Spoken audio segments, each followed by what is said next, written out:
kindly educate me dito 'no, sa pagfa-file ng SALN. Sa'kin kasi sa ordinaryong pagtingin 'no, hindi ba napaka-ridiculous nun na hindi ka mag-declare na meron kang pera on hand o kaya sa bangko? 'Di ba dapat kunwari meron kang ₱100 man lang o magkano ba yung threshold Eh, ngayon? Sabihin natin ₱10,000, puwede ba namang wala kang hawak kaya hindi mo yun nga ide-declare? eh. Hindi ko talaga maintindihan yun. Hindi ko maintindihan yung logic, hindi ko maintindihan yung explanation kung kasi obviously bago naman i-file ang SALN, pinag-aaralan yan eh. Of course, Hmm, yung assumption ko kasi nung ako nagpa-file ng SALN, nung nasa Congress ako at sa executive, pinag-aaralan ko bago ko i-file. Nung panahon ni VP Lenny, na nagpa-file kami ng SALN every year, sine-check yan very closely nung kanyang legal team to see kung hmm. baka may mga na-miss out, may mga kulang. Kasi alam mong susuriin eh. So hindi ko alam paano nakalusot yung idea na 6 na taon tayo mag-file na zero balance tayo sa bangko tsaka cash on hand. Parang ridiculous eh. Kahit sinong tao, gaya ng sabi mo, meron dapat eh. So, ewan ko. Hindi ko alam. Kasi iniisip ko rito ano ba 'to na-convert yan 'di ba kumbaga wala kang hawak na ano, wala kang, Uh, liquidity at all 'no, wala kang cash kahit ano, pero napaka-imposible nun, eh. Imposible yun. Di ba? Oo. Iniisip ko So, rito baka naman napaka-brazen lang niya or kaya hindi niya sinerseryoso yung ano, yung SALN law, yun na nga. Yun ang lumalabas. Kumbaga, 'di hindi ba? sila ganun kaseryoso doon sa kanilang fina-file. Pero problema, una, under oath yan.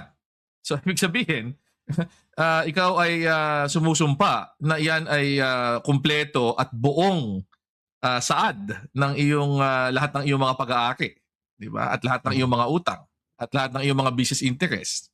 So pag merong kulang diyan at ito napaka-glaring na omission, hindi ko alam paanong papaliwanag 'yun. Kasi ito Mm. sa house dati, pinakamababang SALN usually mga taga Makabayan eh. Pero wala akong Oo. naalalang taga Makabayan na nag-claim na zero yung kanyang cash.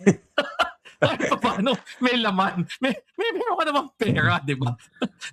'Di Kung ba? hindi ako nagkakamali may nag-declare dati nun parang nasa magkano ba, less than 100,000 'no, tama ba? Less than 100,000, oo, Oo, tama. na mukhang Sino believable. yata yun? Si Kapando, ng anak Oo, pawis, oo. Pero oo. 'di ba, even si Kapando, hindi naman niya sinabing zero yung kanyang balance, 'di ba? Parang kalokohan naman yun, 'di ba? Parang Oo nga, sino eh, zero? parang kanina 'Di nung ba? lumabas 'to sabi ko, "Ano ba 'to gaguhan o baka naman ano 'to, baka typo." Pero sabi ko ang haba, eh, 2019 to 2024 nakalagay 6 na none. taon, 6 years, Mm, 'di ba? 6 years oo. yan. Ewan ko. May tanong pala ako, kasi I think naging argument din 'to nung ano, impeachment trial ni Renato Corona. Binanggit din 'to nung kanyang mga defenders, eh. Correctable yung entry sa SALN. Correctable, kung 'di ba, filed in a timely fashion. Isa 'yon.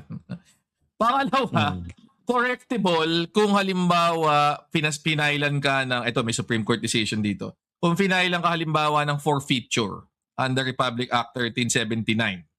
Sabi ng Supreme hmm, Court, pwede mo pa rin patunayan yung legality ng iyong income kahit na hindi mo na-declare sa SALN. Pero hmm, ang punto doon ay whatever liabilities ang mag-a-attach dahil sa misdeclaration mo sa SALN, na-incur mo na. Under the SALN mm. law, merong may penalties pag mali yung SALN mo. Not to mention na covered yan under perjury dahil nga itong Under oath. under Eh, oath, di pinirmahan mo ba? 'to.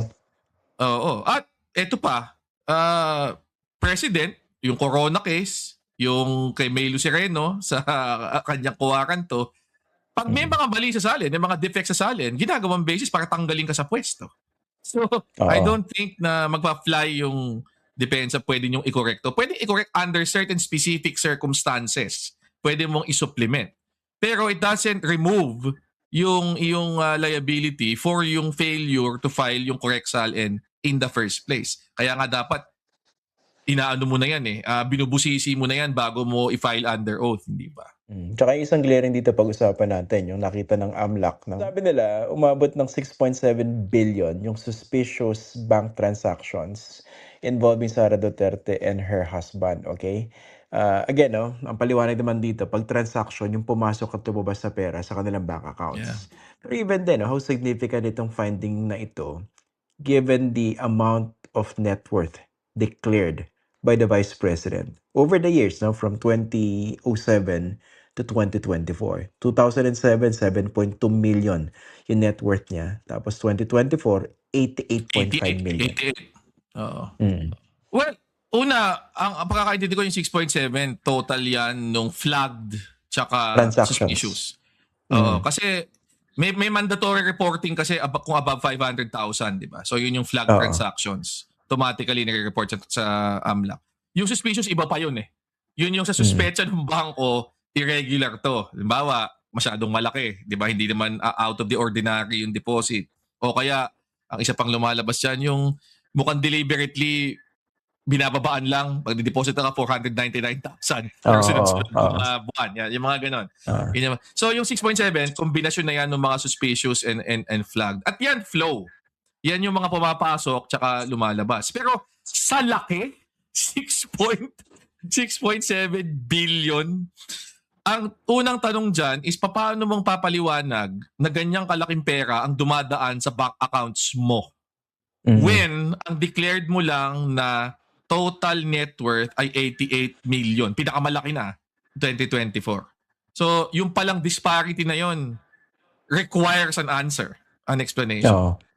Pangalawa, mas glaring pa kapag kinumpare mo doon sa actual declaration niya from 2019 to 2024 na zero bank balance. Paano ka magkaka-zero bank balance kung may dumadaan na ganyang kalaking pera sa bank accounts mo? Of course, flow to. So they can always argue, ay hindi, wala naman talagang laan, dumadaan lang. Pero ang tanong, saan Bakit? galing yung ganyang kalaki mga ano? Diba?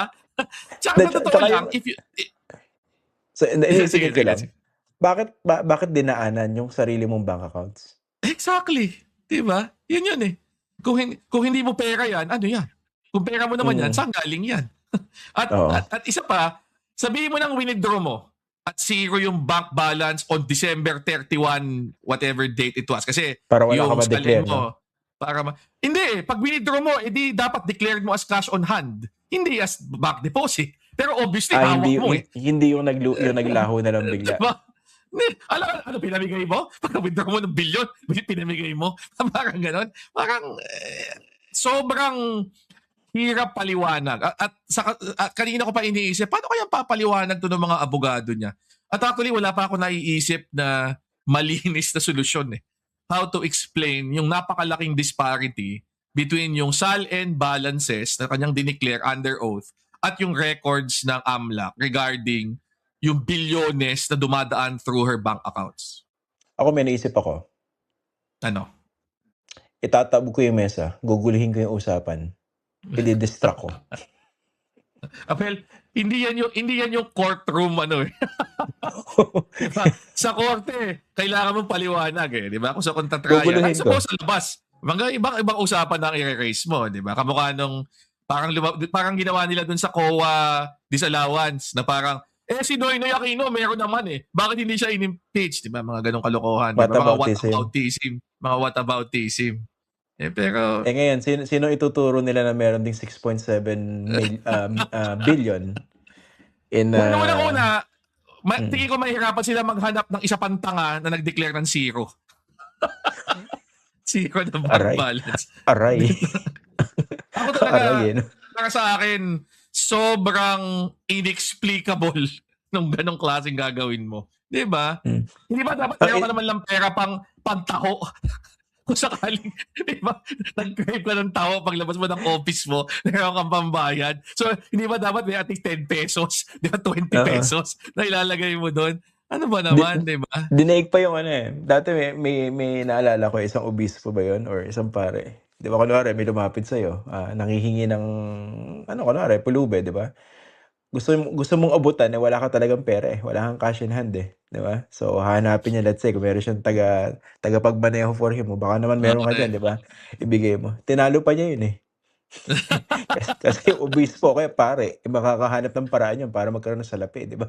Na pwede pa si obispo, sa zero. wala lang pera sa bulsa niya nung puntong yon. Pero sigurado ako, pagbalik nila dun sa simbahan, babalik na yung 20 pesos ng driver niya, di ba?